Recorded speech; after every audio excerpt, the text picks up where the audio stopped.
Shortly যদি বলে যায় আর কি, এই প্রত্যেকটা জিনিস এক একটা chapter, treasury bill, euro, dollar, commercial paper, negotiable certificate, bankers accept, সব বড় বড় জিনিস। সে সব কিছুই জাস্ট একটা জেনারেল কনসেপ্ট আমরা নিলাম, what can be the market instrument, যেটা কিনা মার্কেটেবল সিকিউরিটি হিসেবে আমাদের ক্যাপিটাল মার্কেটের অন্তর্ভুক্ত করা সম্ভব। আমরা বাংলাদেশের মার্কেটটাকে আসলে খুব ন্যারো এবং ছোট মার্কেট হিসেবে জানি, বাট আপনি যখন গ্লোবালি চিন্তা করবেন, নিউ ইয়র্ক স্টক এক্সচেঞ্জের কথা চিন্তা করবেন, লন্ডন স্টক এক্সচেঞ্জের কথা চিন্তা করবেন, চায়না মার্কেটের স্টক এক্সচেঞ্জের কথা চিন্তা করবেন, that is the different item. So ওই জায়গাগুলোতে কিন্তু হিউজ পরিমাণ, হিউজ ভলিউমে ইনভেস্টমেন্ট করা হয়। সো ওটা মাথায় রেখেই গ্লোবাল প্ল্যাটফর্মে কাজ করতে হবে। আমাদের মেম্বার যারা চায়নাতে রয়েছে, তারা চায়না মার্কেটে, ক্যাপিটাল মার্কেটে কাজ করে। যারা লন্ডনে রয়েছে, আমার বন্ধু রয়েছে একটা লন্ডনে, Sagar, he is working as merchant banker in the London stock exchange. So এই জায়গাগুলোতে কিন্তু আপনাদের মাথায় রাখতে হবে যে this is not the end, this is your beginning of learning. So আপনি যখন আহ, এই প্রফেশনে চলে এসেছেন, সো আপনাকে কিন্তু ওভাবে চিন্তা করতে হবে দ্যাট আমি once I will be the global leader. আমি সেদিন আপনার প্রফেশনাল লেভেলে ক্লাস নেওয়ার সময় বলছিলাম যে as long as you are here, extend your thinking area. আপনার থিঙ্কিং এরিয়াটাকে ন্যারো করে ফেললে হবে না।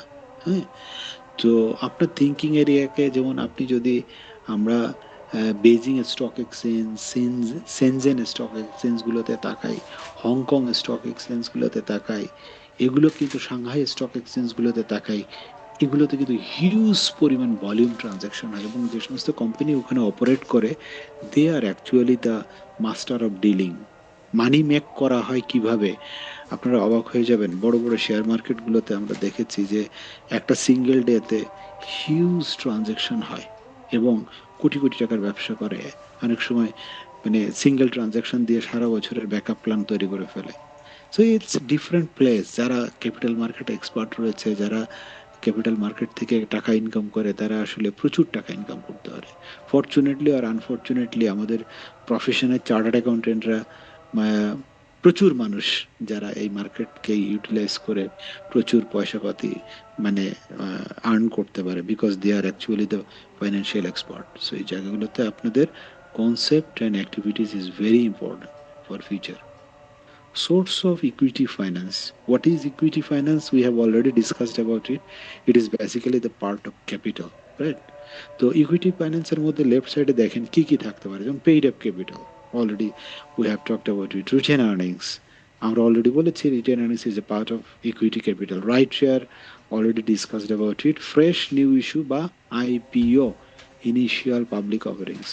রিপিট পাবলিক অফারিংস যেটা বললাম, once you are listed in the security or in the capital market, you can raise another time for your additional capital of business expansion. So it can be said as a repeat IPO. ঠিক আছে? এবং আইপিওর কাজ জানা কিন্তু একটা big quality. It can help you to do job as well as for your career progress. So IPO জানাটা খুবই important. IPO কিভাবে করতে হয়, আইপিও যদিও মার্চেন্ট ব্যাংকার থাকবে, বাট আইপিওতে আপনার যে অ্যাক্টিভিটিসগুলো, এই অ্যাক্টিভিটিস থাকা বা এক্সপিরিয়েন্স থাকা খুবই জরুরি। Factors to be considered for right issue. What are the issues to be considered in right issue? So now it is very clear যে এক্সিস্টিং শেয়ারহোল্ডারদের মধ্যে নতুন করে শেয়ার ইস্যু করতে গেলে যে প্রায়োরিটি দেওয়া হয়, that is called the right issue, right? এবং right issue can be 1:2, 2:1, 3:1, 4:1, etcetera, right? তো রাইট ইস্যু কি আমরা এটা জেনেছি, but what should be considered in case of issuing the right share, that is important. যেমন issue cost, what does it mean issue cost? আমি right issue করব, but there is a related cost like issue manager cost, arranger fee. What is issue manager? একটু আগে যেটা বলছিলাম যে merchant bank will take the responsibility of issuing right share and about the unsold share under right package বা right share package. So sir uh, right sir right issue কি sir preferred শেয়ারে হয়? no, right share হয় existing equity শেয়ারের জন্য। বুঝতে পারছেন? Existing equity share হোল্ডারদের জন্যই রাইট শেয়ার হয়। Understood? Preference share is something absolutely different. It is a debt instrument. What does it? Debt instrument, DEBT, না debt instrument আমরা বলি। Debt স্যার মানে debt নয়, debt মানে it's one kind of borrowing instrument. So there is no relationship with the right issue and preference share. ঠিক আছে? Sir এটি issue কাদের জন্য হয় ওটা একটু আরেকবার বলবেন? কোনটা? Sir right issue right issue কি জন্য হয় বুঝে নাই মানে প্রশ্ন। কাদের জন্য হয়, কাদের জন্য হয়? রাইট ইস্যু হয় হচ্ছে এক্সিস্টিং শেয়ার হোল্ডারদের মধ্যে কোম্পানির শেয়ার রেশিওতে ভাগ করে দেওয়া। যেমন আপনি একটা লিস্টেড কোম্পানি, আপনি যদি চান কোম্পানিতে আরও বেশি ক্যাপিটাল আপনার প্রয়োজন ফর বিজনেস এক্সপানশন, আপনি তখন ডিসিশন নিলেন আমি রাইট শেয়ার ইস্যু করব। সো রাইট শেয়ার ইস্যু করব মানে কি, আপনার বর্তমান কোম্পানিতে পেইড আপ ক্যাপিটাল আছে 100 কোটি টাকা। তো 100 কোটি টাকা যদি পেইড আপ ক্যাপিটাল হয় 10 টাকা করে, নাম্বার অফ শেয়ার হয় কত? 10 কোটি। 10 কোটি নাম্বার অফ শেয়ার আছে, তাই না? সো 10 কোটি যদি নাম্বার অফ শেয়ার হয়, you are thinking to issue another 25 crore টাকা, মানে 2.5, 2.5 কোটি শেয়ার ইস্যু করবেন। তাহলে 2.5 কোটি শেয়ার যদি এক্সিস্টিং শেয়ার হোল্ডারদের মধ্যে ডিস্ট্রিবিউট করি, what will be the IPO ratio বা রাইট শেয়ার ইস্যুর রেশিও কত হবে? বুঝতে পেরেছেন? বুঝি নাই স্যার, ওই যে 100 কোটি পেইড আপ ক্যাপিটাল দিয়ে যেটা বলছেন এটা বুঝতেছি না বুঝতেই পারতেছেন না। What is paid up capital? Sir, জানি না এটা। পেইড আপ ক্যাপিটাল জানেন না?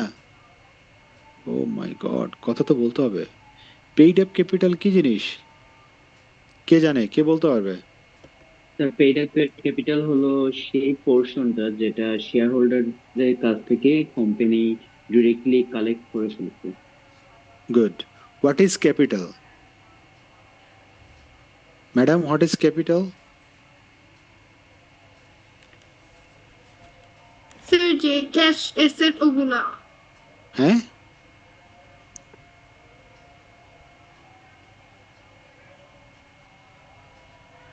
What is capital? কে বলতে পারবে হোয়াট ইজ ক্যাপিটাল?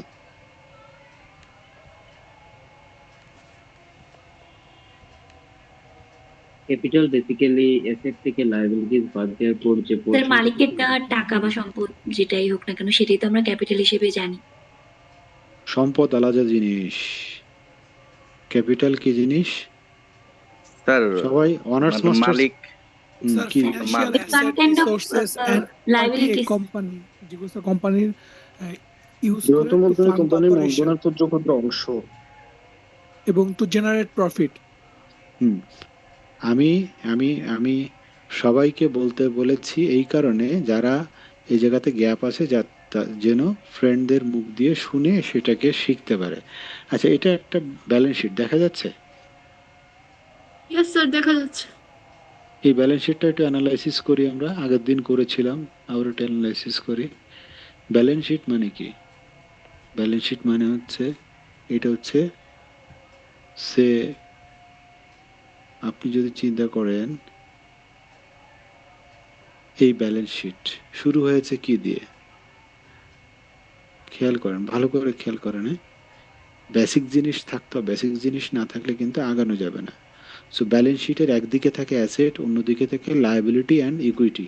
এটা জানি তো, এ সমান সমান এল প্লাস, ওই হোয়াট ইজ ওই? Owners equity. What does owners equity mean? তাহলে আমরা দেখলাম অ্যাসেট একদিকে আছে, অ্যাসেট সমান সমান যদি লায়াবিলিটি অ্যান্ড অ্যাসেট সমান সমান লায়াবিলিটি আর ওনার্স ইকুইটি হয়, তাহলে এই পর্যন্ত কি অ্যাসেট, তাই তো? Yes sir. আচ্ছা, তাহলে লায়াবিলিটি অ্যান্ড ওনার্স ইকুইটি কোনটা? নিচের পার্টটা যে পার্টটুকু ওকে, নিচের পার্টটুকু, তাহলে এইটা হচ্ছে টোটাল লায়াবিলিটিস, আর এইটা হচ্ছে ওনার্স ইকুইটি, তাই তো? ওনার্স ইকুইটির মধ্যে কি কি আছে আমরা একটু মনোযোগ দিয়ে পড়ি। Common stock and additional paid up capital, তাই না? Retained earnings, accrued other comprehensive income, total shareholder equity, তার মানে এই তিনটা যোগ করে টোটাল শেয়ার হোল্ডার ইকুইটি হয়েছে। তার মধ্যে সব থেকে বড় পোর্শন কোনটা? Paid up capital. দেখেন, paid up capital, paid up capital হচ্ছে একটা কোম্পানি স্টার্ট করার সময় বা স্টার্ট করার পরবর্তীতে আইপিওর মাধ্যমে শেয়ার হোল্ডারদের কাছ থেকে টাকা কালেক্ট করে কোম্পানিতে ইনভেস্ট করা হয়েছে।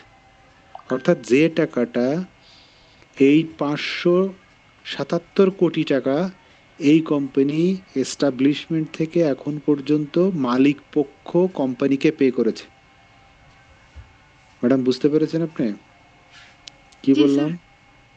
ধরেন আপনি একটা বিজনেস করবেন এখন, তো আপনাকে প্রথমত কোথায় রেজিস্ট্রেশন নিতে হবে? আরজেএসসি। আরজেসিতে হোয়াট ইজ আরজেএসসি? স্যার যেখানে হচ্ছে গিয়ে যে কোম্পানির Register of পার্টটা হচ্ছে Joint Stock রেজিস্টার্ড Company করা and হবে। Fund. এটা ওটা বললে হবে না। আমি যদি বলি যে ওয়ার ইজ শাহবাগ, আপনি তো বলতে পারবেন না যেখানে একটা পিচের রাস্তা আছে, সাইডে 3-4টা বিল্ডিং আছে, এটা তো সব জায়গায় আছে, ওইভাবে বলা যাবে না। আরজেএসসি মানে registered of joint stock companies and farm. এটা আমরা প্রথম ক্লাসে শিখেছি না? মনে রাখতে হবে, সব কিছু মনে রাখতে হবে। You need to be mindful in your class as well as in your study. So paid up ক্যাপিটালটা হচ্ছে যে টাকাটা কোম্পানির স্পন্সর শেয়ার হোল্ডাররা শুরুতেই কোম্পানিতে দিয়ে বা পে করে ব্যবসা শুরু করে। যেমন একটা ব্যাংক কোম্পানি এখন ওপেন করতে হলে 400 কোটি টাকা পেইড আপ ক্যাপিটাল দিয়ে অ্যাপ্লাই করতে হবে। আরজেসিতে অ্যাপ্লাই করার আগেই 400 কোটি টাকা থাকতে হবে, that is paid up capital. Subsequently যদি ওই কোম্পানি বা ওই ব্যাংক আবার ডিএসসি বা সিএসসির মাধ্যমে ইকুইটি শেয়ার কালেক্ট করে বা আইপিওতে যায়, আরও 100 কোটি টাকা উঠালো, দেন ওই 100 কোটি টাকা অ্যাড হবে ব্যাংকের ওই 400 কোটি টাকা আগে যেটা ছিল, প্লাস 100 কোটি টাকা, টোটাল 500 কোটি টাকা পেইড আপ ক্যাপিটাল হবে। আন্ডারস্টুড? কি পেইড আপ ক্যাপিটাল বোঝা গেছে? জি স্যার। আচ্ছা, পেইড আপ ক্যাপিটালটা যদি বোঝা গিয়ে থাকে, তাহলে হোয়াট ইজ রাইট শেয়ার? এখন লুক এট দ্য, স্যার আমার একটু প্রশ্ন ছিল স্যার। যে স্যার পেইড আপ ক্যাপিটাল আর পেইড ইন ক্যাপিটাল এই দুইটার ভিতর কি কোনো পার্থক্য আছে? পেইড ইন ক্যাপিটাল আসলে রং, মানে রাইটিংস। পেইড আপ ক্যাপিটাল হচ্ছে অ্যাবসোলুটলি ওয়ার্ডিং। হ্যাঁ, তো পেইড আপ ক্যাপিটাল আর পেইড ইন ক্যাপিটাল, ইন দিয়ে যেটা বোঝানোর চেষ্টা করা হয়েছে এটা সেম জিনিস, but actually the phrase is paid up capital. বুঝা গেছে? জি স্যার, অনেক জায়গায় এরকম পেইড ইন ক্যাপিটাল লেখা দেখি স্যার। এটা অনেক সময় লেখা থাকে, but it is not a suitable word. হ্যাঁ, মানে মজা, অনেক অনেক ফানি একটা ব্যাপার বলি, ঘটনা বলি, মানে ইংলিশ কি জিনিস আর ইংলিশের মিনিং কি জিনিস খেয়াল করেন। সো আমরা যখন বিশ্ববিদ্যালয়ের ফার্স্ট ইয়ারে পড়ি, তো তখন হচ্ছে আমাদের ডাইনিং ছিল। হ্যাঁ, ডাইনিংয়ে আমরা খেতে বসছি, তো স্বাভাবিকভাবে ইংলিশে একটু দুর্বল হইলে যেটা হয়, কোন ওয়ার্ড কোথায় ইউজ করতে হয় এই সেন্সটা সবার থাকে না। তো যেহেতু ফার্স্ট ইয়ারের ছেলেপেলেরা কথা বলতেছে, শুনতেছি, তো ছেলেটা ওই যে কি যেন আমরা ফেয়ার অ্যান্ড লাভলি বা এই টাইপের মুখের ক্রিম ট্রিম ইউজ করি না, তো সে খুব একটা ফ্যান বোঝা যাচ্ছে। তো সে একটা ফ্রেন্ড আর একটা ফ্রেন্ডকে বলছে, দেখ আমার লেদারটা খারাপ হয়ে গেছে, হ্যাঁ কিছু ক্রিম ট্রিম ইউজ করা উচিত। তার মানে সে কি বোঝাতে চেয়েছে বলেন তো? স্কিনের কথা বোঝাতে চেয়েছে। তো এটা কি হবে? এটা কি লেদার হবে? ভাই, you can use leather for your shoe, for your bag, that's okay, but you cannot use the word leather in case of your skin, is it? So it's very funny, but there is a huge learning in the conversation. That means you cannot use improper word for different meaning, তাই না? তো এই জায়গাগুলোতে আমাদের very careful হতে হবে। I am giving just a small example, but there is a significant meaning from this word or learning from this word. Okay, so we are in right share, right? So say for example ABCD company বা XYZ কোম্পানির paid up capital কত? Paid up capital হচ্ছে 100 crore টাকা at the rate of 10 টাকা ইস। যদি 10 টাকা হয় তাহলে নাম্বার অফ শেয়ার কত? নাম্বার অফ শেয়ার কত হবে?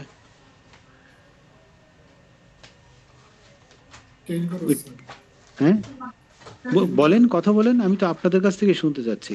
তাহলে 10 crore শেয়ার, তাই না? ঠিক আছে তো?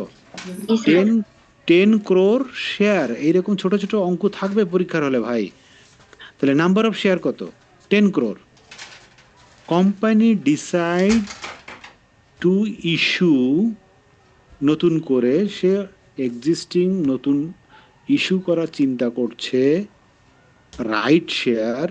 রাইট শেয়ার মানে এক্সিস্টিং শেয়ার হোল্ডারদের রাইট আছে টু বাই, মানে নতুন যে শেয়ার মার্কেটে আসবে এটা এক্সিস্টিং শেয়ার হোল্ডারদেরই রাইট থাকবে, এই জন্য তো তার নাম রাইট শেয়ার বা রাইট ইস্যু। নতুন করে তারা রাইট ইস্যু করতে চাচ্ছে 50 কোটি টাকার share at the rate of 10 টাকা ইস। তাহলে নাম্বার অফ শেয়ার কত হবে বলেন? হ্যাঁ, স্যার 5 কোটি। 5 কোটি শেয়ার হবে, 5 কোটি শেয়ার। এখন মাই কোশ্চেন ইজ, যেটা পরীক্ষার হলে থাকবে, what is the proposed ratio of right issue?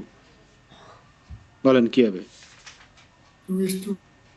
2:1 2:1। কিভাবে বের করেছেন? আগে কত ছিল, কতগুলো শেয়ার ছিল? 10 কোটি 10 কোটি শেয়ারের মধ্যে 5 কোটি শেয়ার ভাগ করতে হবে। যার 2টা শেয়ার আছে সে একটা শেয়ার পাবে, ঠিক না? বুঝতে পারেন? জি সবাই সবাই বুঝছেন কিনা? জি স্যার কেউ বুঝেন না এমন আছেন? অর্থাৎ এক্সিস্টিং শেয়ার হোল্ডার আছে কতগুলো? 10,000 বা 10 কোটি শেয়ার হোল্ডার আছে বা 10 কোটি শেয়ার আছে, তাদের মধ্যে ভাগ করতে হবে কত? 5 কোটি শেয়ার নতুন। তাহলে রেশিও কত হবে? 2:1 তার মানে যে ব্যক্তির কাছে 10টা শেয়ার আছে সে নতুন শেয়ার কয়টা পাবে? 5টা 5টা শেয়ার পাবে। Very easy. এর থেকে ইজি জিনিস আর আছে বলেন? এখন কি সবাই ক্লিয়ার? যে ম্যাডাম প্রশ্ন করেছিলেন রাইট ইস্যু নিয়ে, আপনি কি এখন বুঝতে পেরেছেন? জি স্যার নো কনফিডেন্স পাচ্ছি না আমি জি স্যারের মধ্যে। আপনি কি এই রাইট ইস্যুর যে অঙ্কটা ছোট্ট করে করলাম, আপনারা কি বুঝতে পেরেছেন? আপনি বুঝতে পেরেছেন? স্যার একটু ম্যাডাম কনফিউশন লাগতেছে কনফিউশন লাগতেছে, ওকে। দাঁড়ান আমরা একটু এক্সেল খুলি, হ্যাঁ একটা এক্সেল খুলি, দেখি মাইক্রোসফট এক্সেল খুলে একটু কাজ করি।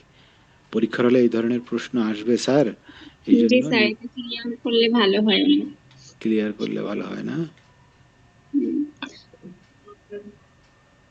এক্সেল দেখা যায়? Try to understand my writing. হ্যাঁ, এটা একটা কোশ্চেন লিখতেছি।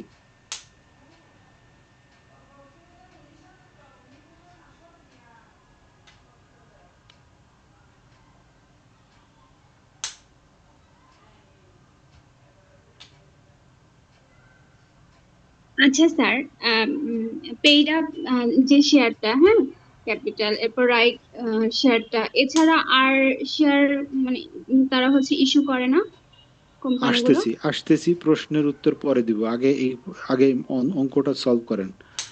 ABC company has paid up, প্রশ্নটা লিখে রাখেন, আপনার প্রশ্ন অবশ্যই আনসার দিব।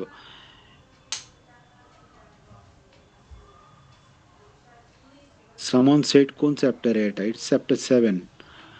ABC company has paid up capital of BDT কত 100 মিলিয়ন। আমরা একটু ডিফারেন্ট ফিগার দিয়ে দিই, 1 বিলিয়ন দিয়ে দিই, মানে 100 কোটি at the rate of 10 টাকা is or per share। আরো কম বুঝাই দিই। আচ্ছা, আগে প্রশ্নটা লিখি তারপরে সবাইকে বুঝাবো আমি। অনেকেই আছেন খুব পানির মতো অঙ্কটা করতে পারবেন, বাট বি পেশেন্স, ইওর অনেক ক্লাসমেটরা বুঝতে পারছে না।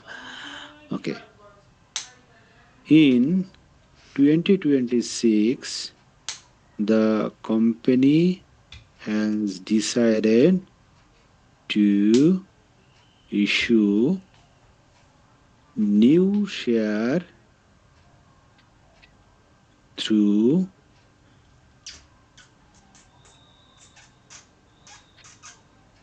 issuing right share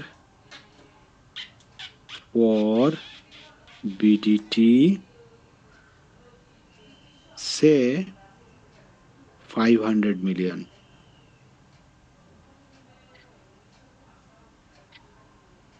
আচ্ছা, তাহলে কি ABCD company is a listed company and has paid up capital of BDT 1000 million at the rate of 10 is or per share। In 2026 the company has decided to issue new share through issuing right share, অর্থাৎ নতুন করে তারা আবার মার্কেটে share ছাড়বে right শেয়ারের মাধ্যমে, for BDT এত at the rate of 10 is। এর মানে কি 10 is মানে প্রত্যেকটা শেয়ারের দাম, বুঝতে পারছি? কোশ্চেন, এবার আসবো কোশ্চেনে বা রিকোয়ারমেন্ট কি? What will be the ratio of issuing right share among existing share holder? ধরেন এই প্রশ্ন চলে আসছে, এইটা ছোট্ট প্রশ্ন, সলভ করতে লাগবে 60 second only. If you know about or if you have the concept, sir এটা তো 2:1 হবে। কিভাবে সলভ করেন? সলভ করে বুঝাইতে হবে, সবাই সব ফ্রেন্ডকে বুঝাইতে হবে যাতে সবাই বুঝে, 100% সবাই বুঝে। এই জিনিস না শিখলে চার্টার্ড অ্যাকাউন্টেন্ট হওয়া যাবে না।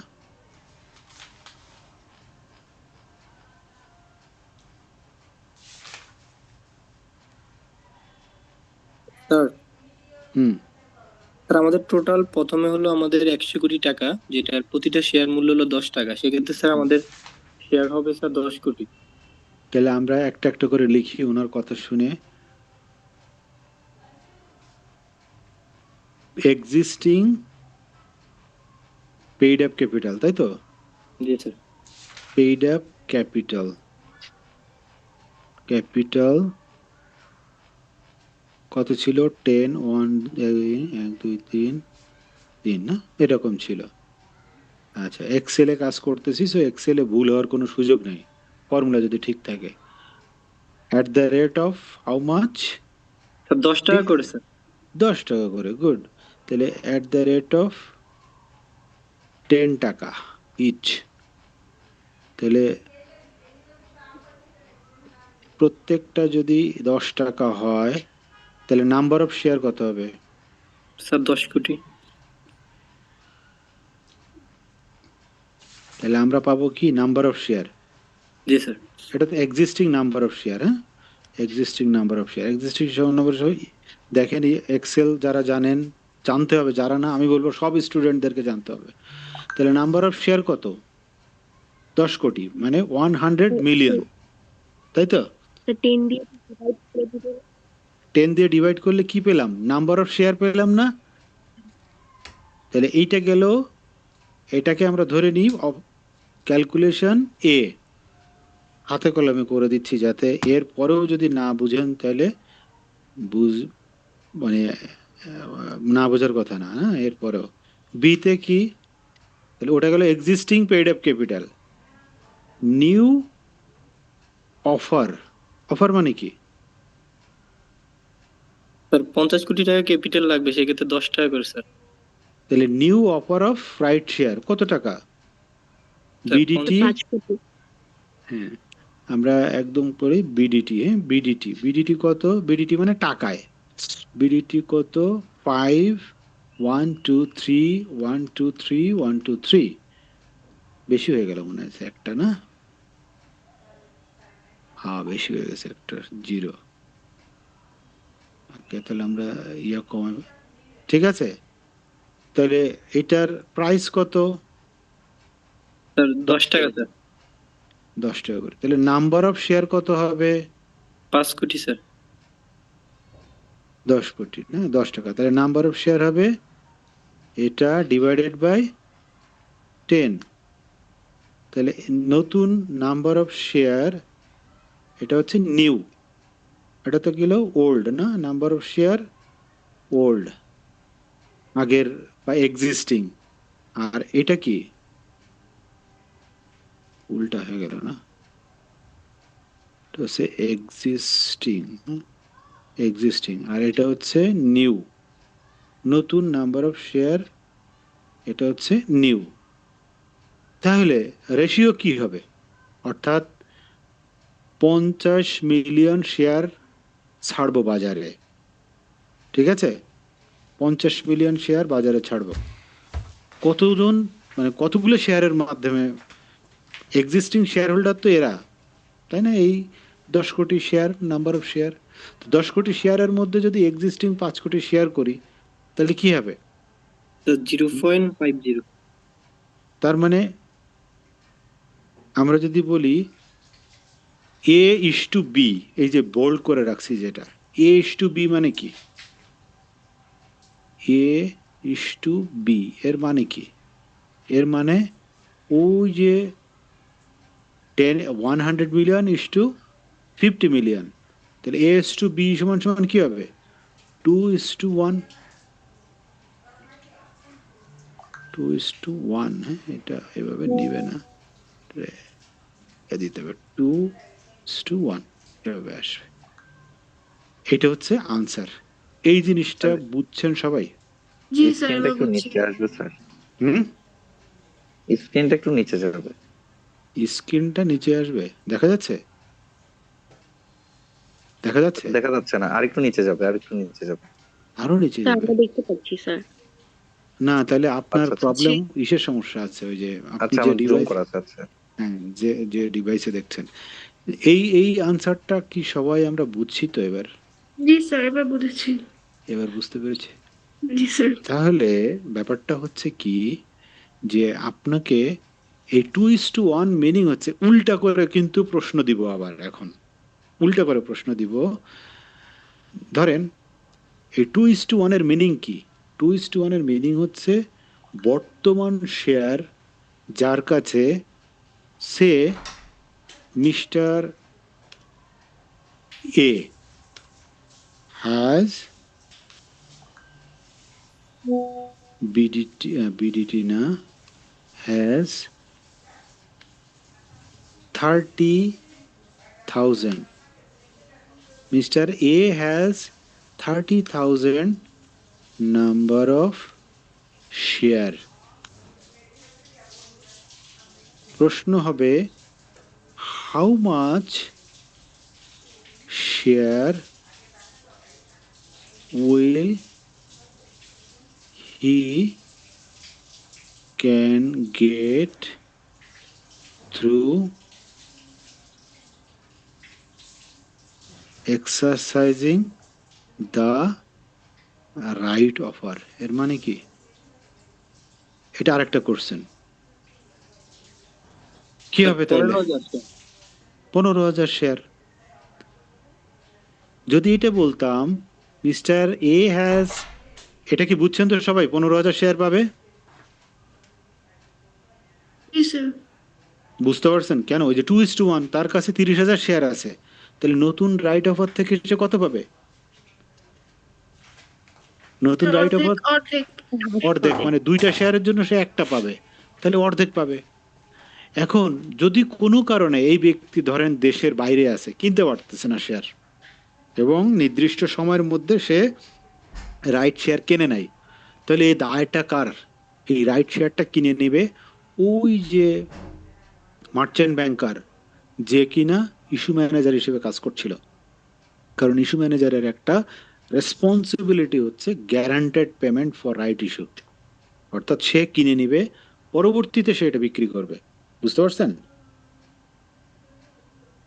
স্যার এবার বুঝেছি।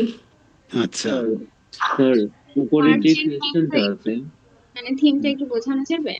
জি জি, একজন মার্চেন্ট একজন। ব্যাংকের থিমটা। আচ্ছা, মার্চেন্ট ব্যাংক আসতেছি। আগে একজন কে প্রশ্ন করেছিলেন উপরে?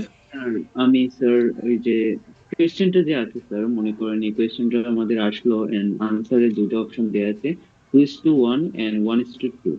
হুম, তো তখন এটা কি একই জিনিস নাকি ডিফারেন্ট নো জিনিস? নো নো নো নো, 2:1 আর 1:2 একই জিনিস হবে কেন? 2:1 মানে হচ্ছে existing share versus new share. বোঝা গেছে? তাহলে যদি কোম্পানি এখানে এইরকম হইতো যে সে 20,000 মিলিয়ন নিউ ইস্যু করছে, তখন হয়তো কি 1:2 হয়ে যেত। খেয়াল করেন আপনি, এতগুলো শেয়ার যদি হইতো। বুঝছেন আপনি? জি স্যার। এটা যদি করতো তখন উল্টা হয়ে যেত। তার মানে existing share versus new share, এটা মনে রাখতে হবে। প্রথমে এক্সিস্টিং শেয়ার, পরে নিউ শেয়ার। তাহলে 1:2 মানে কি? যদি একটা শেয়ারের এগেনস্টে 2টা শেয়ার পাবে, তখন উল্টা হয়ে যেত। Got my point? জি স্যার। ওকে, আচ্ছা, যদি এখানে আসলে এই প্রশ্নটা দিয়ে 10টা কোশ্চেন বানানো যায়। যদি আমরা বলি যে এই যে নিউ অফার, খেয়াল করেন, নিউ অফার প্রশ্ন যদি অনেক চাইলে আপনারা বুঝতে পারবেন কিনা সেটাই বুঝতে চিন্তা করছি। ধরেন সেম জিনিসটা আমি লিখলাম যে mister A has 300 number of share, how much share will she get through existing right offer? গেল, এটা একটা question. If the share offering price is 20% premium over face value, what will be the total costing to Mr. A? এই প্রশ্নের answer কে দিতে পারবে বলেন?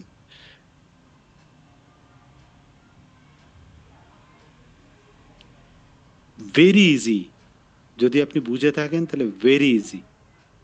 এই প্রশ্নের উত্তর তো বুঝতে পেরেছেন, এটা 2:1, হ্যাঁ, বা 15,000 শেয়ার সে পাবে, এটা বলেই দিলাম আমি। 15,000 শেয়ার পাবে সে। পরের প্রশ্ন বলেন, একই সিকোয়েন্স প্রশ্ন, এই প্রশ্নের উত্তর বলেন। 180,000। হুম, 180,000। কিভাবে? 15,000 হলো গিয়ে রাইট ইস্যু, আর এটা 10 টাকা করে পেজ ভ্যালু, এন্ড 20% যদি আমি প্রিমিয়াম ধরি তাহলে 1.2। হুম, সো 180,000। Very good. তাইলে কে বুঝেন নাই এটা? আমি সবসময় আপনাদেরকে বলি হাতে খাতা কলম বই ক্যালকুলেটর রাখতে হবে। এটা বুঝতে পেরেছেন? Very nice. এখানে স্যার ফেস ভ্যালু হচ্ছে 10, তো আমি যদি এটা 20% করি তাহলে আসবে 2, তো আমি এটা অ্যাজ এটা প্রিমিয়াম, তাহলে এখানে আমার 10 এর সাথে 2 প্লাস করলে 12 হবে, এন্ড এটার সাথে যে আমি এক্সিস্টিং 15,000 পেলাম, এটা টাইমস করে দিলে 180,000 আসবে। হয়ে গেল। সবাই বুঝতে পারছেন? ভেরি ইজি, পানির মতো অঙ্ক। এই ক্লাস 5-6 এর 2-3 অঙ্ক। আমার বাচ্চা ক্লাস 2 তে পড়ে, ওই এর থেকে অনেক কঠিন কঠিন অঙ্ক করে। বুঝতে পারছেন? সো মানে আন্ডারস্টুড, ভেরি ইজি, বাট আপনাকে সবসময় কনসেপ্টটা বুঝতে হবে। আমাদের সিনিয়র লেভেলে কি জিনিস, আমাদের কেপিএমজির এক পার্টনার ছিলেন, সিনিয়র পার্টনার শেখ আব্দুল হাফিজ।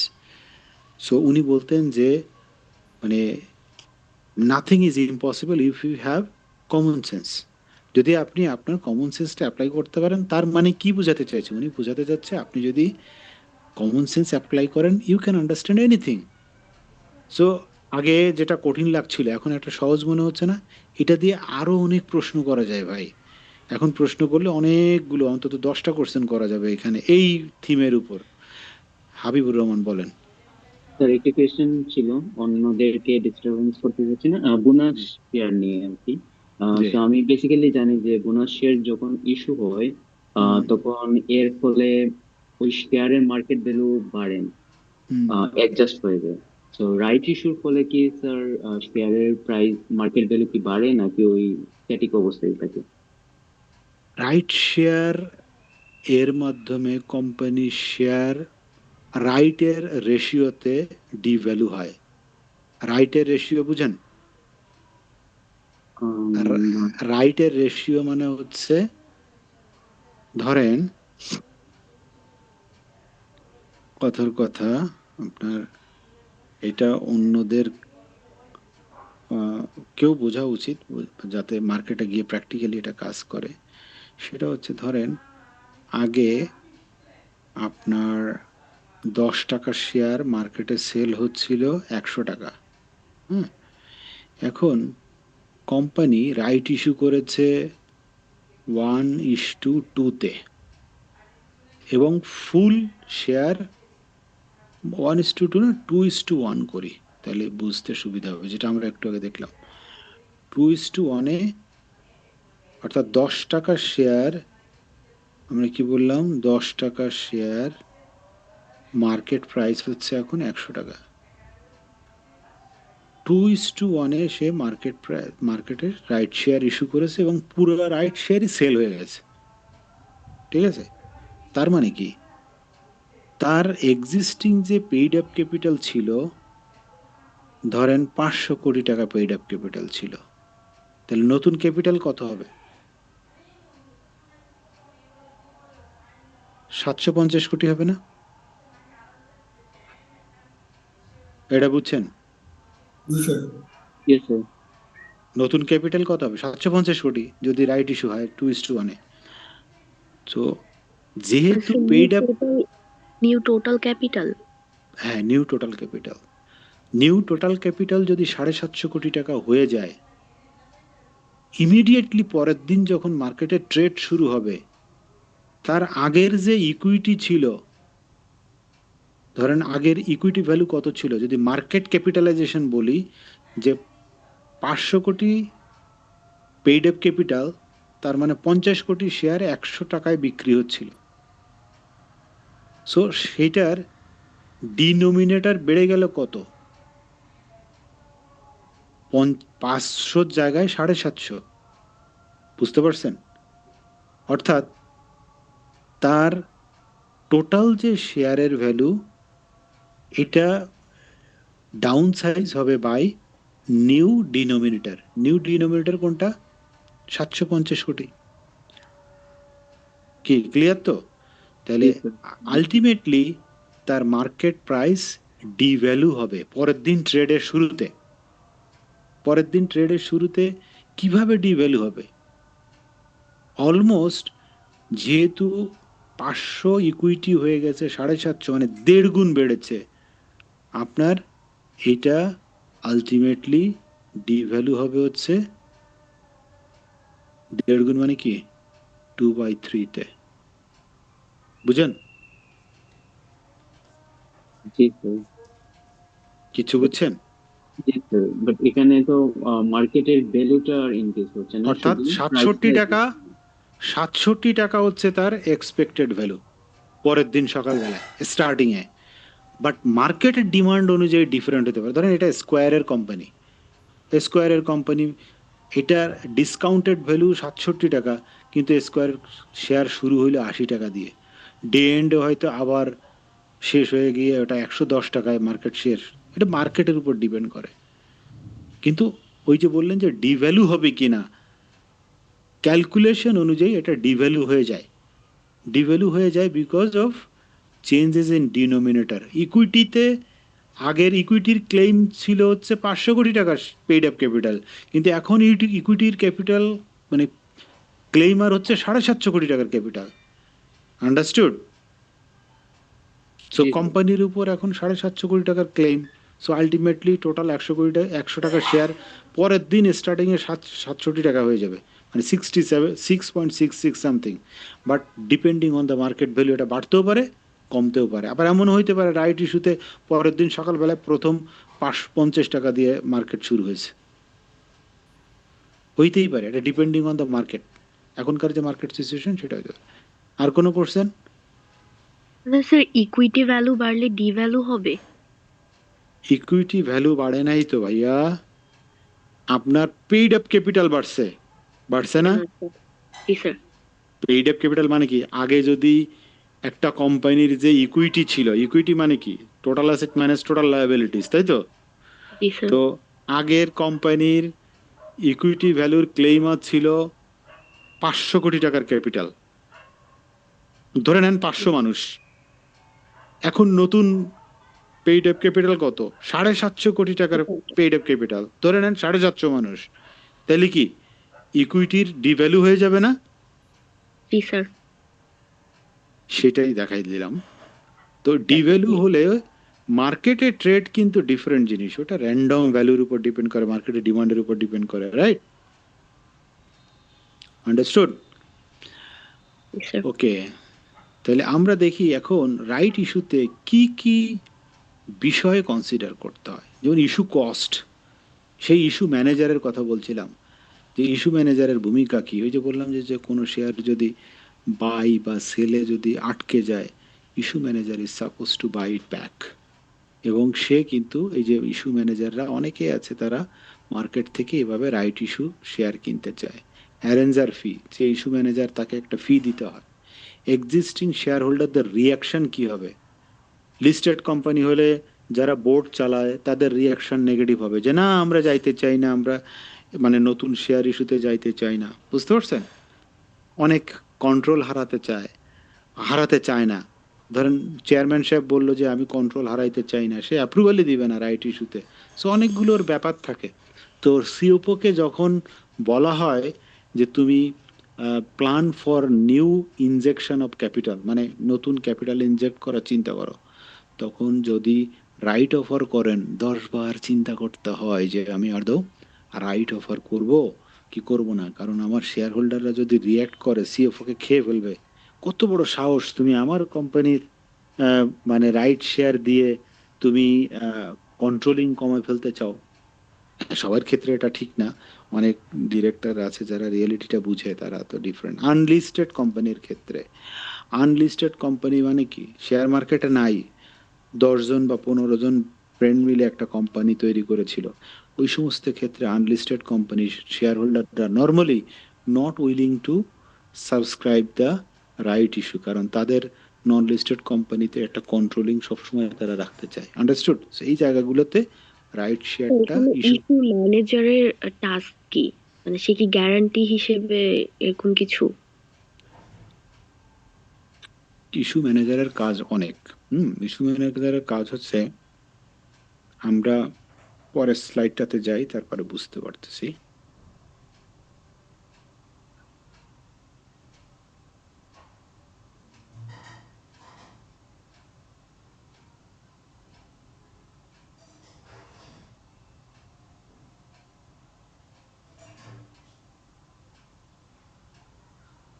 আমরা এটা নিয়ে কথা বলছিলাম না? তো এটা হচ্ছে নিউ ইস্যু অফ শেয়ার। নতুন ইস্যু করতে গেলে কি হয়? নতুন ইস্যু করা যায় একটা হচ্ছে প্লেসমেন্টের মাধ্যমে, private placement, mainly high net worth পিপলদের মাধ্যমে। কি করি আমরা? রাইট শেয়ারগুলোকে ইন্ডিভিজুয়াল ওয়াইজ প্লেস করি। আরেকটা পোর্শন এটা সেটা সিকিউরিটি এক্সচেঞ্জ কমিশন বলে দেয়, বাংলাদেশ সিকিউরিটি এক্সচেঞ্জ কমিশন বলে দেয় যে কত রেশিওতে প্লেসমেন্ট হবে, আইপিও হবে, পাবলিক হবে। হ্যাঁ, এখন পাবলিক অফারিং এর ক্ষেত্রে বা IPO process is a long process. IPO ইস্যুয়ার company writer নিয়োগ করবে, খেয়াল করেন আন্ডার রাইটারের আনসার এখন দিচ্ছি, এবং আন্ডার রাইটার কি করবে, arrange a IPO from the shareholder, এবং underwriter ultimately due diligence করবে, প্রাইসিং করবে, তারপরে স্টাবিলাইজেশন মানে হচ্ছে প্রাইসিংটা কনফার্ম করবে, মার্কেটে রোড শো করবে, সিকিউরিটি এক্সচেঞ্জ কমিশন থেকে পারমিশন নিয়ে আসবে। আন্ডার রাইটার কোনো সাবস্ক্রিপশন যদি আন্ডার সাবস্ক্রিপশন থাকে তাহলে সেটা বাইব্যাক করার গ্যারান্টি দিবে, বোঝা গেছে? তারপরে কি করবে, ওই যে যত শেয়ার হোল্ডাররা সাবস্ক্রাইব করবে নির্দিষ্ট ব্যাংক অ্যাকাউন্টের মাধ্যমে তারা সমস্ত টাকা কালেক্ট করবে, এবং ট্রাস্টি লাগে একটা ট্রাস্টি বোর্ড, সেটাও সে ম্যানেজ করবে, ট্রাস্টি ম্যানেজ করবে, ওই ইস্যুর ট্রাস্টি ম্যানেজ করবে। ট্রানজেকশন হয়ে কোম্পানিতে টাকা যাওয়া পর্যন্ত, কোম্পানিতে ব্যাংক অ্যাকাউন্টে টাকা যাওয়া পর্যন্ত এই আন্ডার রাইটারের সমস্ত কাজ থাকে। আর এই আন্ডার রাইটিং এর কাজগুলো কে করে? Merchant bank. বোঝা গেছে? কে করে? Merchant bank. তাহলে মার্চেন্ট ব্যাংকের কতগুলো কাজ আইপিওতে, অনেক কাজ, ডিউ ডিলিজেন্সেই তার লাইফ চলে যায়। মানে মানে বিশেষ করে নতুন কোম্পানি যখন আসে এই ডিউ ডিলিজেন্স করতেই লাইফ ফেল হয়ে যায়, রাত 1টা 2টা পর্যন্ত কাজ করতে থাকে। বুঝতে পারছেন ম্যাডাম? আন্ডার রাইটারের কাজ কি? জি স্যার, বুঝতে পেরেছি। ওকে, দেন ডাইরেক্ট অফারিংস, আমি এটা বলছিলাম, একটা হচ্ছে কি প্লেসমেন্ট শেয়ার। ডাইরেক্ট অফারিংটা কি? ডাইরেক্ট অফারিংটা হচ্ছে সরাসরি উইদাউট প্লেসমেন্ট আপনি জেনারেল শেয়ার হোল্ডারদের কাছে টাকা প্লেস করতে পারেন। সেক্ষেত্রে IPO issue company direct share হোল্ডারদের মাধ্যমে তারা কিন্তু সরাসরি কালেকশন করতে পারে। এটা নর্মালি নন লিস্টেড কোম্পানির ক্ষেত্রে হয়ে থাকে, এটা এত কঠিন করে কিছু নেওয়ার নাই।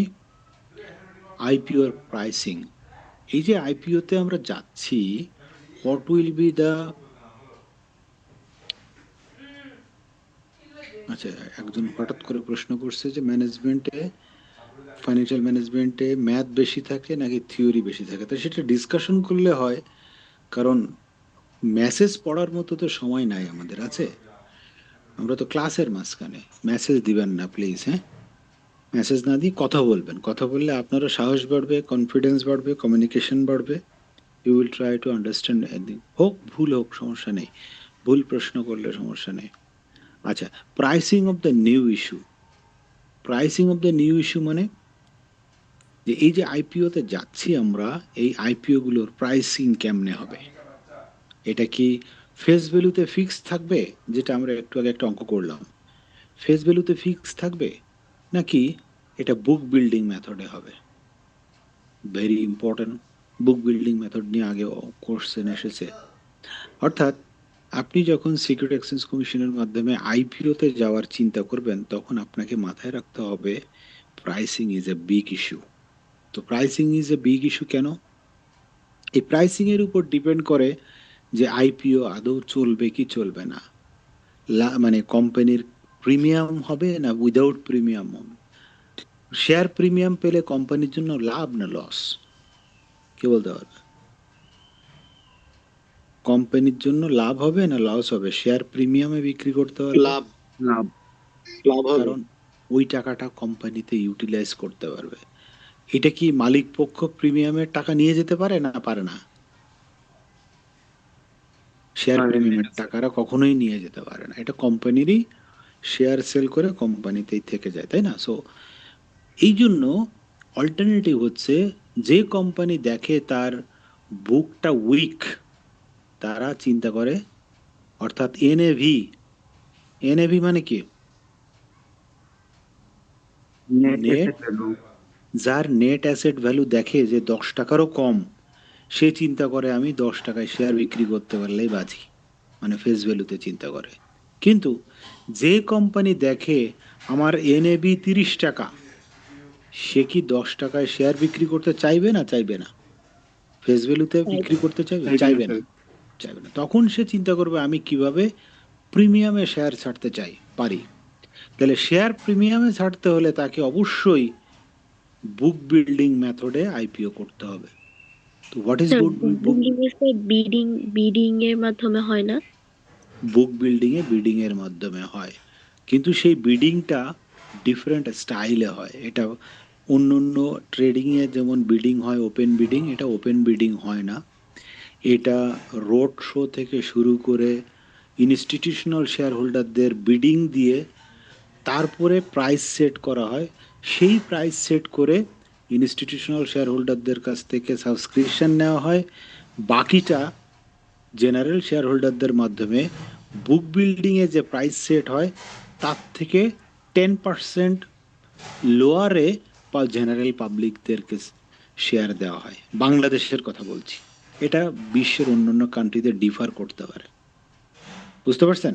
10% লোয়ার কেন হয়? লোয়ার হয় জেনারেল শেয়ার হোল্ডারদেরকে প্রায়োরিটি দেওয়ার জন্য। বোঝা গেছে? জেনারেল শেয়ার হোল্ডার মানে কি? ইন্ডিভিজুয়াল শেয়ার হোল্ডার যাতে বেনিফিট পায়, তারা যাতে উৎসাহিত হয় কেনার জন্য। তো এটা কি স্যার বিএসইসি থেকে অর্ডার করা?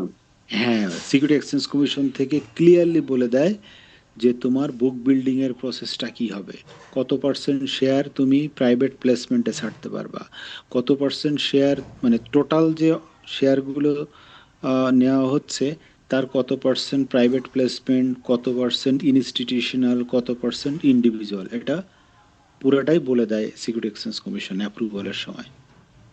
বুঝতে পারছেন? জি স্যার। তাহলে বুক বিল্ডিং মানে কি? বুক বিল্ডিং মানে হচ্ছে যে পদ্ধতিতে আমরা প্রাইস সেট করি তার অন্যতম পদ্ধতি হচ্ছে টোটাল মার্কেটে আগে ওই কোম্পানি সম্পর্কে আইপিও, রোড শো, প্রসপেক্টাস সব কিছু পাবলিকলি ডিসক্লোজ করা হয়। হ্যাঁ, ইভেন ডিএসসি, সিএসসি, এসএসসির ওয়েবসাইটে পাবলিকলি ডিসক্লোজ করা হয়, ফাইন্যান্সিয়ালস সহ, অডিটেড ফাইন্যান্সিয়াল স্টেটমেন্ট সহ। করার পরে ইন্ডিভিজুয়াল শেয়ার হোল্ডারদেরকে কত পার্সেন্ট দেওয়া হবে সেটা ফিক্স করা হয়, প্রাইভেট প্লেসমেন্টে কত পার্সেন্ট দেওয়া হবে সেটা ফিক্স করা হয়। ধরেন ইন্ডিভিজুয়ালদের দিবে 25% আর প্রাইভেট শেয়ার হোল্ডারদেরকে দিবে 25%, তাহলে কত গেল? 50% চলে গেল। বাকি 50% শেয়ার বিক্রি করা হবে ইনস্টিটিউশনাল শেয়ার হোল্ডারদের মাধ্যমে। এই ইনস্টিটিউশনাল শেয়ার হোল্ডারদেরকে বলা হয় please call the price of this share based on the existing book of the company. That's why it is called book building. অর্থাৎ ওই আইপিও কোম্পানির বুকটা কতটা স্ট্রং সেটা জাজমেন্ট করা হয় ইনস্টিটিউশনাল শেয়ার হোল্ডারদের কোটেশনের মাধ্যমে, বিডিংয়ের মাধ্যমে। সো ইনস্টিটিউশনাল শেয়ার হোল্ডাররা তো কোটি কোটি টাকা ইনভেস্ট করে। So they firstly analyse the book of the company, create a premium or underprice it or create the NAV at fair market price করার পরে they can offer a price। এবং যখন দেখে যে 400 ইনস্টিটিউশনাল শেয়ার হোল্ডার প্রাইসিং করেছে, সে for example মানে সর্বনিম্ন 50 টাকা, সর্বোচ্চ 80 টাকা, তখন কোম্পানিগুলো কি করে? সর্বনিম্ন যে কোট করেছে তাকে অ্যালোকেশন দেওয়া শুরু করে। ঠিক আছে? অ্যালোকেশন দিতে দিতে একটা পর্যায়ে গিয়ে কাট অফ হলো দেখা যাচ্ছে 65 টাকা। সো এই যে অ্যালোকেশন দেওয়ার পরে ওই 50% শেয়ার যদি শেষ হয়ে যায় তাহলে কাট অফ বলে দিবে 65 টাকা। কাদের জন্য 65 টাকা? ইনস্টিটিউশনাল শেয়ার হোল্ডারদের জন্য 65 টাকা হচ্ছে বুক বিল্ডিং হয়ে গেছে প্রাইস। তো তাদেরকে ওই সবাই 65 টাকায় নিয়ে নিল। ঠিক আছে?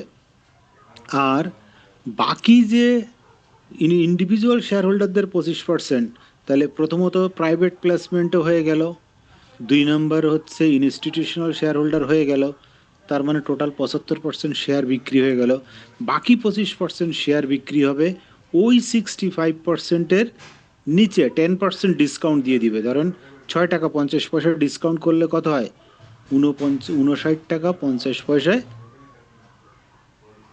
জেনারেল শেয়ার হোল্ডাররা বিট করতে পারবে। বোঝা গেছে?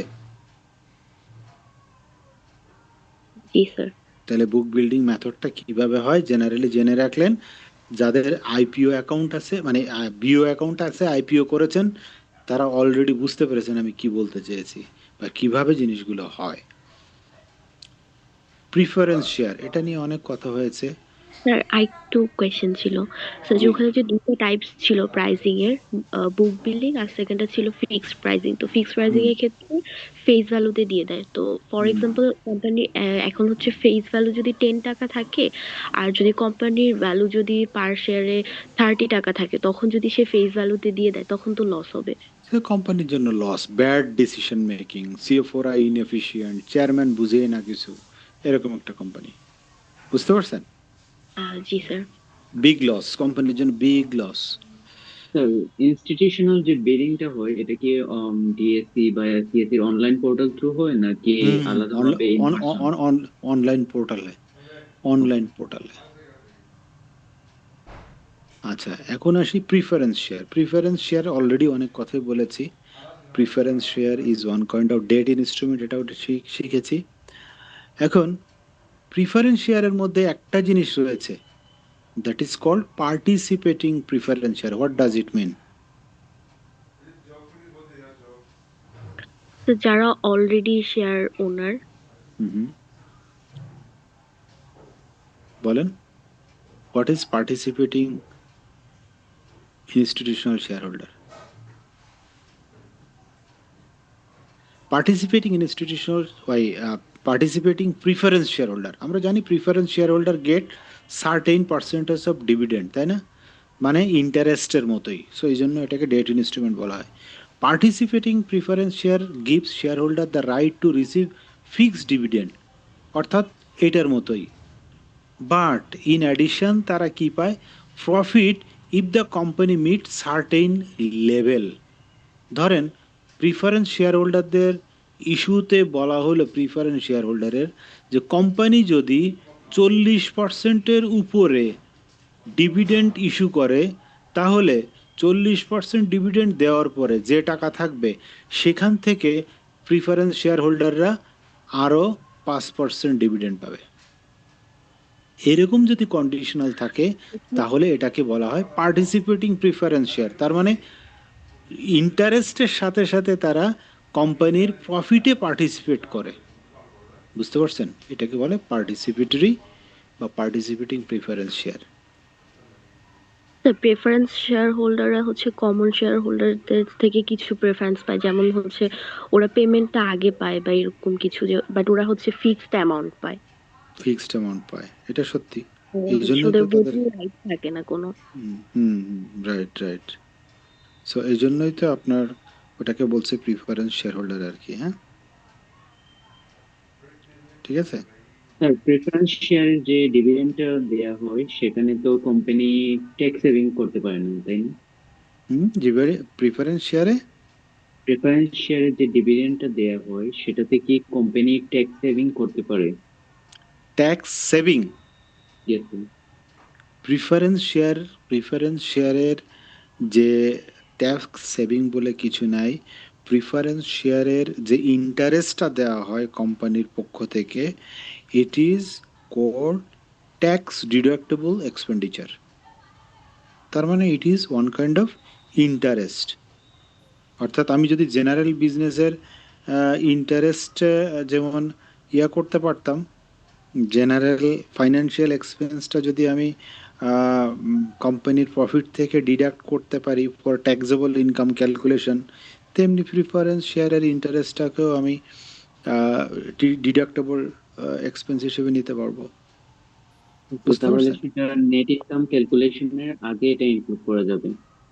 হ্যাঁ, তা তো অবশ্যই। ওই যে এই জন্যই তো বলছে যে preference dividend is one kind of হচ্ছে রেট অফ ইন্টারেস্ট। তার মানে এই কারণেই ওকে বলা হচ্ছে কি আপনার Debt instrument. Debt instrument as like interest, same. Yes, sir. Okay, then come to the next point. Going, এই চ্যাপ্টারটা অনেক বড়। Going public, what does it mean? Going public মানে আপনি একটা প্রাইভেট কোম্পানি যদি পাবলিক হতে চান বা পাবলিক লিস্টেড কোম্পানি হতে চান, you have to follow the following process of issuing or going public: research, underwriting, marketing, price determination, allocation, listing। তার মানে সেই আইপিও প্রসেস, সোজা কথা। ঠিক আছে, গোয়িং পাবলিকের আরেক নামই হচ্ছে কি? IPO processing. স্যার আইপিও এর পরের স্টেপটা গোয়িং পাবলিক না? হুম, আইপিও এর পরের স্টেপটা গোয়িং পাবলিক না? মানে নো, আইপিওর প্রসেসটাই হচ্ছে গোয়িং পাবলিক। মানে আইপিও শেষ, আপনি লিস্টেড হয়ে গেলেন শেয়ার মার্কেটে, so you are now public limited company. মানে গোয়িং পাবলিক মানে হচ্ছে লিস্টেড কোম্পানি। এটা ইম্পর্টেন্ট। এই জায়গাটা দেখেন, মার্কেট ক্যাপিটালাইজেশন পরীক্ষার হলে এটা আসতে দেখা যায়। What is market capitalisation? কেউ বলতে পারবে? আইডিয়া আছে কারো?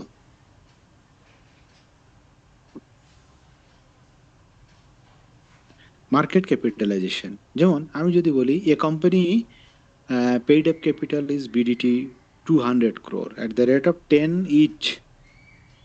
The present market price in DSE is BDT 13 টাকা each. What is the market capitalization value of the company? কি হবে প্রশ্নের আনসার? 3 টাকা। 2600 crores. 2600 crores. তার মানে 200 কোটি টাকার শেয়ার ডিভাইডেড বাই 10 টাকা, নাম্বার অফ শেয়ার কত? 20 crore। মার্কেট প্রাইস কত?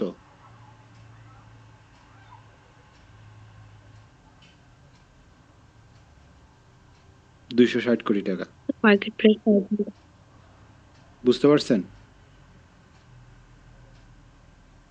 যে 2600 crore বলেছেন সে মিস্টেক করেছেন কোথায়, বুঝতে পারছেন? Yes, sir. অর্থাৎ এই জন্যই আমি বলি ভেরি ইজি। পরীক্ষার হলে মনে হবে যে ও আমি তো এটা পারি। Be careful. আবারও বলতেছি, মানে আপনার কনফিডেন্স 100% থাকুক, আমরা সবাই চাই। At the same time you must be careful, 100% careful at the time of answer. যে আনসার করেছেন আমি জানি you are a very good student and you know everything, but দেখেন আপনি চট করে ভুল করে ফেলেছেন। আমরা ওই জায়গাটাই কিন্তু খুব মিস্টেক করে থাকি, যে আমি কোনো কারণে আমি তাড়াহুড়া করে আনসার করতে গিয়ে যাতে আমি ভুল না করি। সো এখানে মানে মূল ভুল করাটা জায়গা হচ্ছে, বলেছে 200 কোটি টাকা পেইড আপ ক্যাপিটাল, 10 টাকা করে একটা, তাহলে নাম্বার অফ শেয়ার কত? আগে সেটা বের করলাম। মার্কেটে এখন চলছে কত? 13 টাকা করে, তাহলে 13 টাকা কি একটা শেয়ার? তো আমাকে নাম্বার অফ শেয়ারটা বের করে নিতে হবে। সবাই কি বুঝতে পেরেছি আমরা? এটা কে বুঝে নাই? আমরা এটা রেশিও করেও করতে পারি না? বলেন কিভাবে? মানে মার্কেট প্রাইস ডিভাইডেড হচ্ছে ফেস ভ্যালু, এটা রেশিও করে দেন ক্যাপিটাল পেইড আপ দিয়ে টাইমস করে দিব। বলেন না, আপনি অঙ্কটা করেন না, আপনি কিভাবে করবেন বলেন? স্যার যে মার্কেট প্রাইস যেটা আছে, মার্কেট প্রাইসকে ফেস ভ্যালু দিয়ে ডিভাইড করে ক্যাপিটাল পেইড দিয়ে টাইমস করে দিব। এটা হচ্ছে আপনি শর্টকাট মেথডে আনসার করার জন্য করলেন, তাই না? আপনি বলতেছেন 13 divided by 10 into paid up capital, তাই তো? জি স্যার, মানে হচ্ছে ওই যে পার্সেন্টেজটা করে জাস্ট টাইমস করে দিব। হ্যাঁ, তাই বললেন না? এটাই তো বলছেন আপনি। জি স্যার। তাহলে এটার কত আসে? সেম আসে। কত আসে? 260। জি স্যার। 260 কোটি টাকা। জি স্যার। তার মানে হচ্ছে আপনি মানে একই জিনিস বের করেছেন উইথ সাম ডিফারেন্ট ট্যাকটিস, সময় বাঁচানোর জন্য, ঠিক তো? জি স্যার। মেইন জিনিসটা আমি বুঝি কিনা, এটা হচ্ছে কথা। মেইন জিনিসটা আমি বুঝি কিনা, যদি আমি মেইন জিনিসটা বুঝতে পারি, I can do everything in my mind, ঠিক না? জি স্যার। আর কোনো কনফিউশন আছে? What is market capitalization? আচ্ছা, এটা আমরা অলরেডি পড়ে ফেলেছি, এটা একটু দেখি। Source of debt financing, what is that? Overdraft, OD, secured overdraft, এটা জানি আমরা সবাই। ওভারড্রাফট মানে হচ্ছে, কে বলতে পারবে? ব্যাংকে অ্যাকাউন্টের থেকে, জি বলেন। ব্যাংকে যদি ব্যালেন্স না থাকে এন্ড সেখান থেকে যদি আমরা এক্সট্রা ক্রেডিট হিসেবে নিতে পারি তাহলে সেটাকে ব্যাংক ওভারড্রাফট বলা হয়। অর্থাৎ আমার যা টাকা আছে তার থেকে আমি যদি বেশি ওই অ্যাকাউন্ট থেকে উঠাতে পারি তাকে ওভারড্রাফট বলে। সেই ওভারড্রাফটটা অবশ্যই আগে থেকে ব্যাংকে কি করতে হয়? ব্যাংকে অ্যাপ্রুভাল থাকা লাগে আমার অ্যাকাউন্টের এগেনস্টে, ঠিক না? আচ্ছা, 2 নম্বর হচ্ছে, তাহলে ওভারড্রাফটকে আমরা ওডি বলছি। সিকিউরড ওভারড্রাফটটা কি?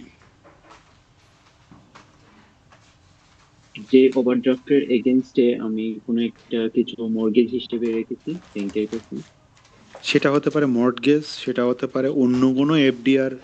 ধরেন আমি প্রাইম ব্যাংকে একটা এফডিআর আছে আমার 100 কোটি টাকা, ওই এফডিআরটা আমি স্ট্যান্ডার্ড চার্টার ব্যাংকে জমা দিলাম।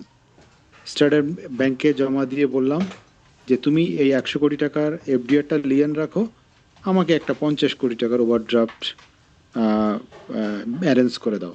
আমি কিন্তু প্রাইম ব্যাংক থেকে ইন্টারেস্ট পাবো, আবার স্ট্যান্ডার্ড চার্টার ব্যাংক থেকে প্রয়োজনে আমি ওই 50 কোটি টাকা উইথড্র করতে পারবো। That is called secured overdraft. অর্থাৎ ওভারড্রাফটটাকে কোনো কারণে, কোনো ওয়েতে, কোনোভাবে আমি যদি সিকিউরড করে ফেলতে পারি। ক্লিয়ার? Sir Okay. শুধু জানার জন্য জিজ্ঞেস করছি স্যার, এফডিআর এক ব্যাংকের এফডিআর কি আরেক ব্যাংকে জামানত হিসেবে রাখা যায় তো? হ্যাঁ, করা যায়, very common, Okay. Very common. But ওই যে ডিপেন্ড করে যে ইস্যুইং ব্যাংকের উপর, যে ইস্যুইং ব্যাংক কি সেটাকে অ্যাকসেপ্ট করছে না করছে না। ক্লিয়ার? জি sir. Okay, debt factoring. Sir What একটা is that? একটু জি, sir, cash working capital loan অথবা ক্যাশ সিসি যেটা, ওই লোনটা কি সিকিউর ওভারড্রাফটে পড়ে? ক্যাশ মানে সিসি লোন, তাই তো? জি আর আর বলেছেন ওয়ার্কিং ক্যাপিটাল লোন। আচ্ছা, দুইটা জিনিস। প্রথম হচ্ছে ক্যাশ ক্রেডিট বা সিসি। সিসি হচ্ছে ব্যাংকগুলোর ক্ষেত্রে বিজনেস কংগ্লোমারেটগুলোকে কম্পোজিট ফ্যাসিলিটি সাপোর্ট করে। কম্পোজিট ফ্যাসিলিটি কি? মানে একটা স্যাংশন লেটারের মাধ্যমে অনেকগুলো ফ্যাসিলিটিস দিতে পারে। যেমন ওভারড্রাফট থাকতে পারে, ক্যাশ ক্রেডিট থাকতে পারে, যেটা আমরা সিসির কথা বলছি, তারপরে এলসি থাকতে পারে, লেটার অফ গ্যারান্টি থাকতে পারে। এরকম মাল্টিপল সিকিউরিটি বা মাল্টিপল বেনিফিট দিয়ে একটা কম্পোজিট ফ্যাসিলিটি দিয়ে থাকে। হ্যাঁ, এখন what is cash credit? Cash credit হচ্ছে, মনে রাখতে হবে যে আমি কোম্পানিতে ইমিডিয়েটলি যদি আমার কোনো ক্যাশের প্রয়োজন পড়ে, that is called cash credit. Normally এটা টেনর এমন হয় যে 1 বছরের জন্য ক্যাশ ক্রেডিটটা অ্যাপ্রুভ করে রাখলো, আমি বছরে যে কোনো সময় টাকা নিয়ে 15 দিন, 20 দিন, 25 দিন ইউজ করলাম, আবার আমার হাতে টাকা আসলো, আমি এটা আবার ব্যাক করে দিলাম। That is called cash credit. আচ্ছা, আর ওয়ার্কিং ক্যাপিটাল লোনটা কি? ওয়ার্কিং ক্যাপিটাল লোনটা হচ্ছে, সে আপনি বিজনেস করেন, সিজনাল বিজনেস, এই যে সামনে রমজান আসতেছে, you are planning to import say 10 metric ton সোলা নিয়ে আসবেন। তো 10 মেট্রিক টন সোলা নিয়ে আসবেন, আপনার ইমিডিয়েটলি এত টাকা সাপোর্ট দেওয়ার মতো আপনার এই মুহূর্তে কোনো ওয়ার্কিং ক্যাপিটাল নেই কাছে। তো আপনি ব্যাংকে গেলেন, বললেন ভাই আমাকে 2 মাসের জন্য একটা ওয়ার্কিং ক্যাপিটাল ম্যানেজ করে দেন, আমি এত এত মেট্রিক টন সোলা আমদানি করব এবং I will pay it back after 60 days. Ramzan মাসে বিক্রি করে আমি এটা আপনাকে আবার বাই ব্যাক করে দিব বা সেল মানে টাকা ব্যাক করে দিব। So that is working capital, ঠিক আছে? আর মানে কারেন্ট, সে আপনি প্রোডাকশনের জন্য আপনার র মেটেরিয়াল আনা দরকার, আপনি ব্যাংকে গেলেন, ব্যাংকে বললেন ভাই আমার প্রোডাকশনের জন্য র মেটেরিয়াল আনা দরকার, প্লিজ আমাকে আপনি একটা ওয়ার্কিং ক্যাপিটাল দেন 3 মাসের জন্য, 90 দিনের জন্য হতে পারে। আর সিসিটা কি হচ্ছে, এনি টাইম ক্যাশ ক্রেডিটটা হচ্ছে এনি টাইম আপনি 2 দিনের জন্য 1 দিনের জন্য নিতেই পারেন। বোঝা গেছে? ক্লিয়ার? জি ওকে। প্লিজ।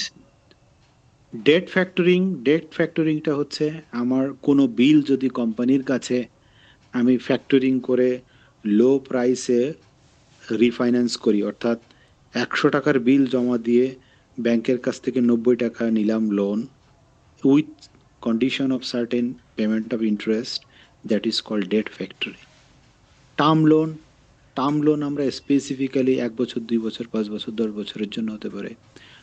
লোন স্টক, এটা একটু মনে রাখবো আমরা যাতে পরীক্ষার হলে প্রশ্ন না আসে, মানে আটকে না যায়। লোন স্টক কি জিনিস?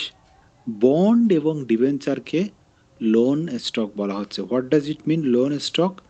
Having the character of loan as well as having the characteristics of stock. কিভাবে?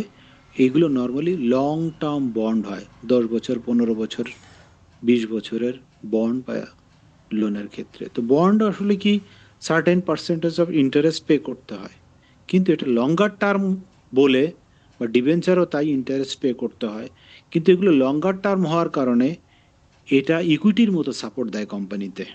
অর্থাৎ আপনি একটা বিল্ডিং তৈরি করতে চাচ্ছেন, আপনি একটা মেশিনারি কিনতে চাচ্ছেন, as like that, as like equity ফাইন্যান্সের মতোই এটা আপনাকে কি করবে? আপনাকে ইকুইটির মতোই ফাইন্যান্স করবে বা সাপোর্ট দিবে। এই জন্য এটাকে লোন, একাধারে ইট ইজ এ লোন, একাধারে it is a stock. Understood? Lease finance সবাই জানি আমরা। মানি মার্কেট, এটা অলরেডি কথা হয়েছে, যেমন 7 days borrowing, 2 days borrowing, 1 night borrowing, 1 day borrowing, all আর মানি মার্কেট। সিকিউরিটাইজেশনটা শিখবো। পাবলিক সেক্টর গ্রান্ট, এটা কি জিনিস? পাবলিক সেক্টর গ্রান্ট হচ্ছে কোনো কোম্পানিতে যদি গভর্নমেন্ট থেকে সার্টেন পার্সেন্টেজ অফ লোন দিয়ে দেওয়া হয় গ্রান্ট হিসেবে, without condition of repay it back, অর্থাৎ আমি পে ব্যাক করা লাগবে না এই শর্তে যদি গভর্নমেন্ট কোনো সাবসিডি বা কোনো ফাইন্যান্স অ্যামাউন্ট দিয়ে থাকে গ্রান্ট হিসেবে, দ্যাট ইজ কল্ড কি? Public sector grant. হ্যাঁ, পাবলিক সেক্টর থেকে গ্রান্ট। এখন আসি সিকিউরিটাইজেশনটা কি? এটাকে আমরা আরেক ভাষায় বলি, মনে রাখতে হবে, এটা খুব important, asset backed borrowing. What does it mean asset backed borrowing? হচ্ছে সিকিউরিটি হিসেবে কোনো কিছু রাখা। যেমন যেমন আমি ব্যাংক থেকে লোন নিব, আমি হচ্ছে অন্য একটা যে কোনো একটা অ্যাসেট লাইক অ্যাজ গোল্ড, এটাকে হচ্ছে আমি সিকিউরিটি হিসেবে রাখবো ওটাকে ব্যাংক। গোল্ডটা সিকিউরিটি হিসেবে নর্মালি রাখা যায় না, কারণ ওটাকে কোনো লিগ্যাল ফর্মে ফেলা যায় না। হ্যাঁ, কিন্তু আপনি এফডিআরকে সিকিউরিটি রাখতে পারবেন, আবার ল্যান্ডকে আপনি মর্টগেজ রাখতে পারবেন, গাড়িকে রেজিস্ট্রেশন করে রাখতে পারবেন, এগুলো পারবেন। কিন্তু securitization is not like that. Securitization হচ্ছে asset backed borrowing, it is something different from mortgage loan. Asset back সিকিউরিটিটা হচ্ছে কীরকম? Say for example BRAC bank আর ব্রাক এনজিওর কথা বলি। ব্রাক ব্যাংকে ধরেন কিছু লোন আছে যেগুলো পেমেন্ট বিহেভিয়ার ভালো না, কিছু লোন খারাপ হয়ে গেছে। এখন ব্রাক ব্যাংকের ইমিডিয়েট টাকার দরকার, রাইট? এখন ব্রাক ব্যাংকের ইমিডিয়েট টাকার দরকার, কিন্তু ব্রাক ব্যাংকের কাছে টাকা নেই, আছে শুধু লোন অ্যাসেট, অর্থাৎ বিভিন্ন ব্যক্তিকে যে লোন দেয় না, সেই লোন অ্যাসেট আছে। তো ব্রাক ব্যাংক কি করলো? ব্রাক এনজিওর কাছে গেল। ব্রাক এনজিওর কাছে গিয়ে বলল যে দেখো, আমার লোন আছে কিন্তু ক্যাশ নাই, সো তুমি আমার কাছ থেকে 100 কোটি টাকার লোন কিনে নাও, বিনিময়ে আমাকে 90 কোটি টাকা দিয়ে দাও। এই 100 কোটি টাকার লোন অ্যাসেট তুমি নিয়ে নাও, পুরোপুরি 100 কোটি টাকা তুমি কালেকশন করে নিবা।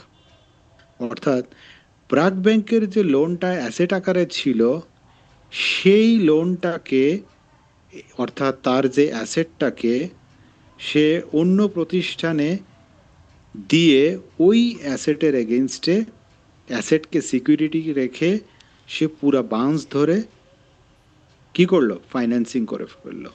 এই জন্য আমরা এটাকে বলি, এটা কি কল মানির মতো? নো, কল মানি কেন হবে? এটাকেই বলে সিকিউরিটাইজেশন। অর্থাৎ অপারেটিং অ্যাসেটটাকে সিকিউরিটি হিসেবে রেখে ফাইন্যান্সিং করা। আন্ডারস্টুড? তাহলে কল স্যার মানি সামথিং ডিফারেন্ট। হ্যাঁ জি বলেন। স্যার এখানে তো 10% ডিসকাউন্টিং করে ব্রাক হুম আর এনজিও কে ট্রান্সফার করে দিচ্ছে। হুম। তো এখন যদি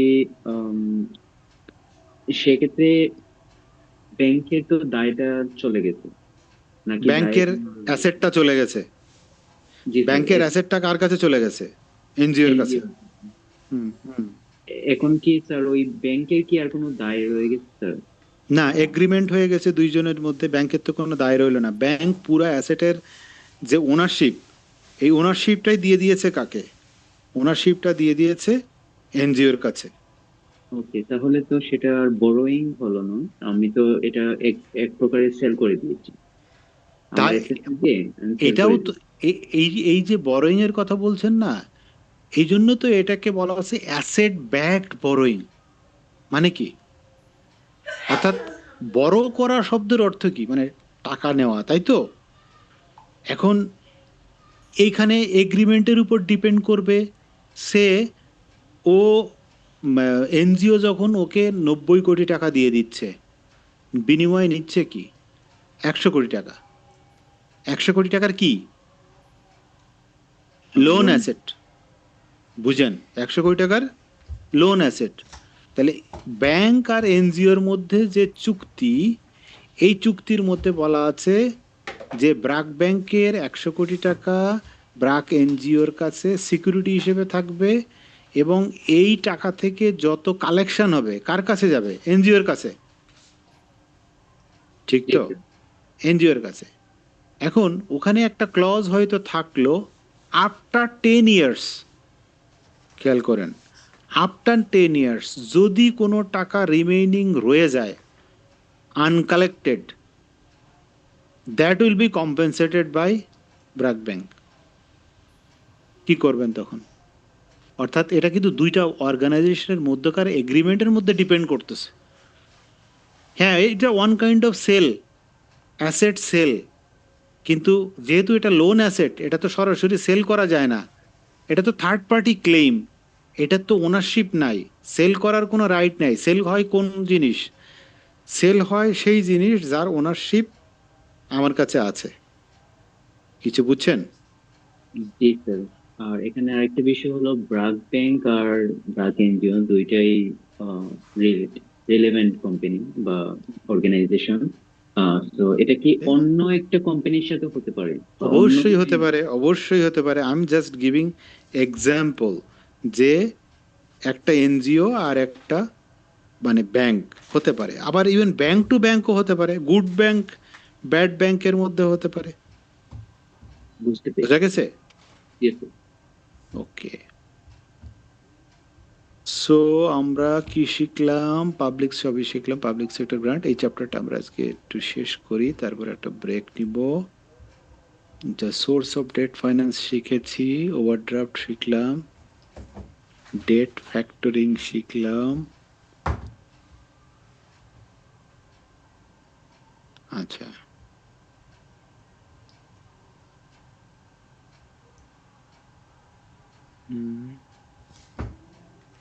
টার্ম লোন অলরেডি কথা বলেছি, টার্ম লোন নিয়ে না, টার্ম লোন নিয়ে আমরা অলরেডি কথা বলেছি। বিভিন্ন টার্মস অ্যান্ড কন্ডিশন এখানে থাকে, repayment schedule, interest rate, arrangement fee, maturity date, security, approval process, early payment, asset purchase, flexibility of the loan.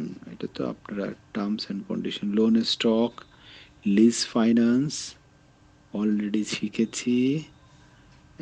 Financing growing business. আচ্ছা, গ্রোথ ফাইন্যান্সিং এটা একটু শিখি। What is growth financing? কোম্পানির এস্টাবলিশমেন্টের পরে growth লেভেলে যে ফাইন্যান্সিংটা প্রয়োজন পড়ে, সেটা আসলে extensive financing compare to their existing capability.